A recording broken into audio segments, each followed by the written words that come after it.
Hey guys, this is OddOneGaming. This is going to be another Dragonheir SilentGods video.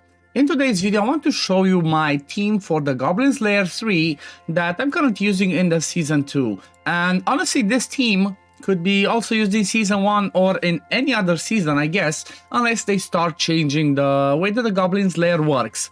So what I'm going to do is I'm going to show you my team, but at the same time, I'm going to give you some suggestions of what you can swap out, who you can bring in, who you can take out, and basically give you a few tips and tricks so that you can get your Goblin's Lair to the maximum potential, which means getting, let's call it 3 stars, because that's how I'm used to. So let's say we get the 3 stars, that's how we're going to call it. You might be stuck on previous stages, a little bit lower with this one. And the number one tip that I want to give for this one, which, it might be something that you already know, but maybe you do not.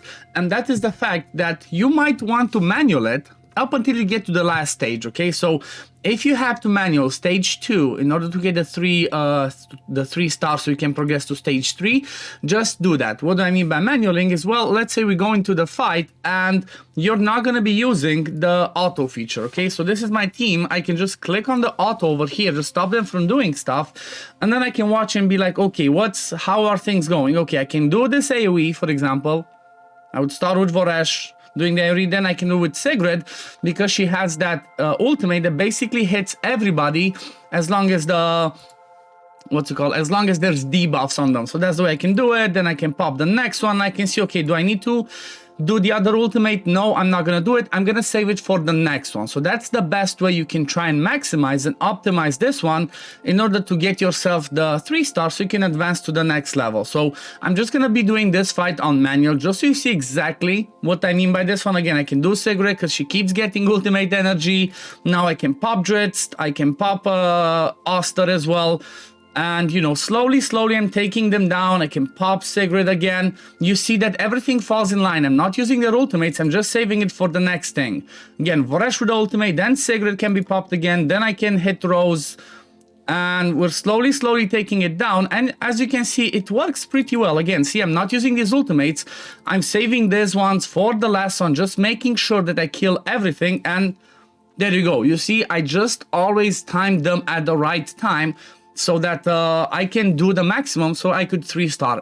This one was stage 3, but obviously you might be doing this on on Goblin Lair 3, stage 2, with whatever heroes you have. Now, if I have a look at the way that my team goes, well, it's basically, I made it in such a way that it's full auto, and I guess 99% of the time, this one gets a 3-star. You're gonna see the way that it works. You see that I have some people that have their ultimates ready. I'm not using them, I'm just saving them because, well, sometimes it might be a little bit overkill because of the way that, we deal damage and because of the way that the AI works.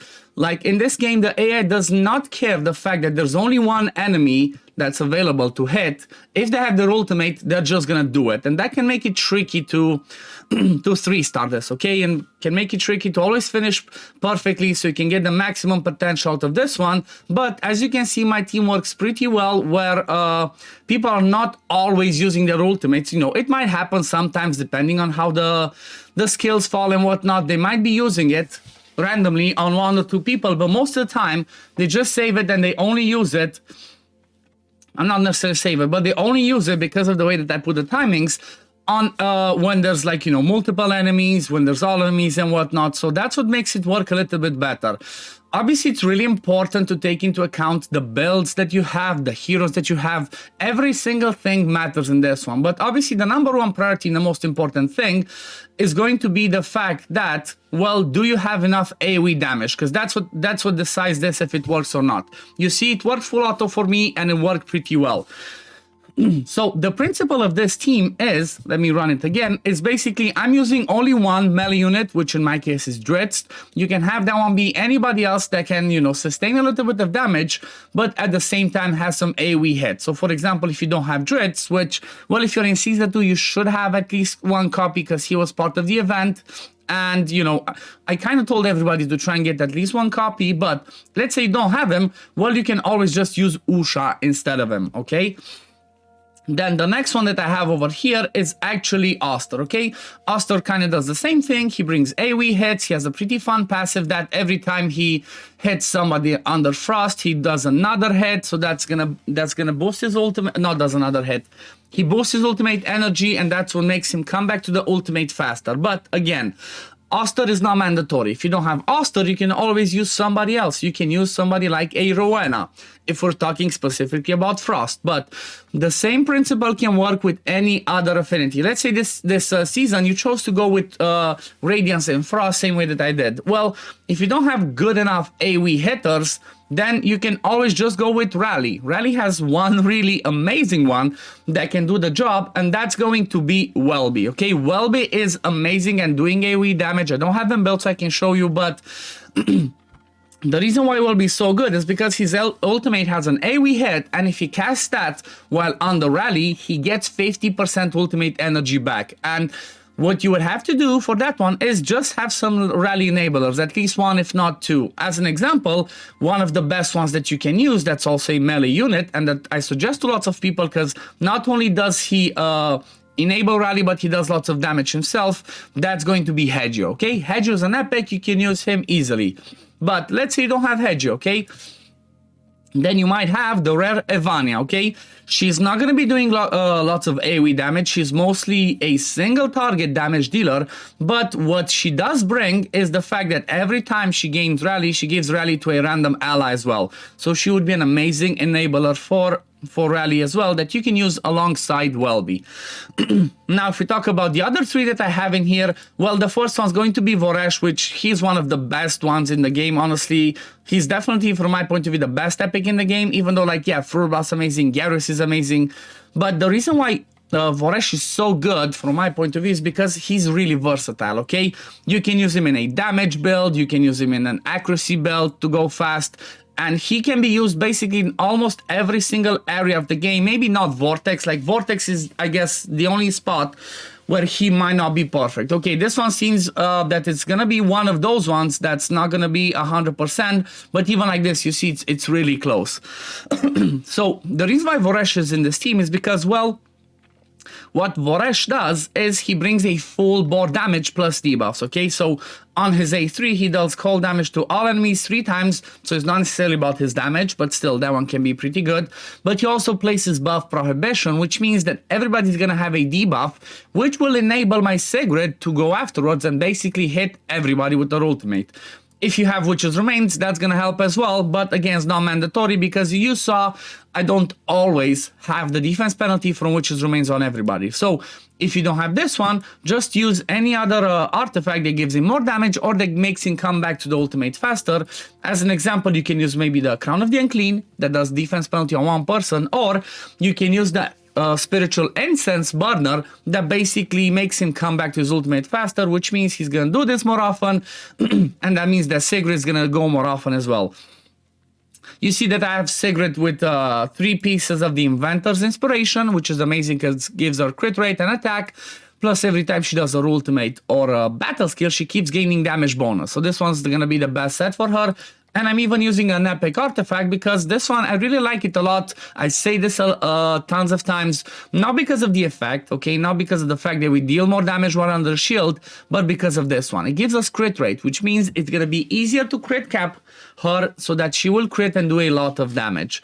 Then the last one that's in this team is actually Rose.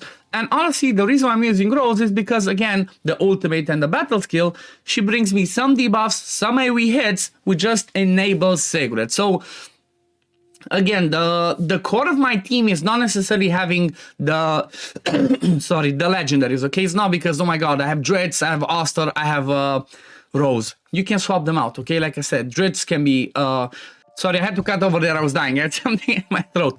But like I said again, Dritz can be Usha, doesn't have to be necessarily Dritz. Oster can be Rowena, same principle, she's an epic, does AoE damage. And then Rose can be anybody else that again brings some AoE hits on the battle skill or on the ultimate that does some debuffs. Like you can even use Yola, okay? Yola has an amazing ultimate that hits 3 times, stuns, brings attack penalty, and as you can see, I don't even have the 5 element bonus. I could match this one up, but you know what? If it ain't broke, don't fix it. I'm not fixing it because it works just well. When I look at Dritz, I do have him in a, I had him in a gambler set, but I broke it. And one thing that I noticed is really important over here and can lower the RNG of your runs is trying to get them as close to 100% crit rate as possible. Before I had Dritz with a crit damage glove, okay, or like I think it was an attack percent with gambler, it wasn't as consistent. But by having the crit rate glove on him, which you see is not perfect, he actually does enough damage because he's 95% crit rate that we do a pretty consistent run. Then Oster I have with the lucky playing cards that I basically got from the arena. This one guarantees that his first 2 ultimates crit.